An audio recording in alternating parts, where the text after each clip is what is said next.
Artist loyihasi va mana shu super mavsum sizga nima bera oldi va mana shu mavsumgacha nimalar bilan band bo'ldingiz? Bu mavsumgacha Artist loyihasi bizni o'zimni ya'ni shaxsiy avtobiy qo'shiqlarimni muxlislarimizni ommasiga taqdim etishimizga juda katta yordam bergan.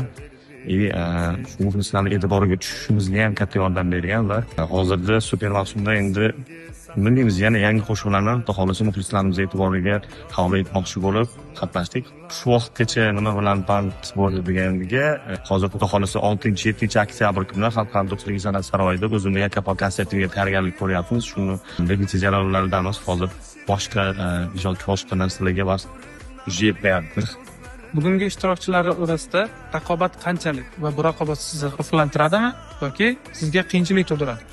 Yo'q, raqobat qiyinchilik tug'dirmaydi. Menga do'stlik g'alaba qozonsa, xafagarchilik bo'lmaydi. Hamma shu qatnashayotgan ishtirokchilarga hammalaringga omad tilayman. Shu qanaqa o'zimga ham.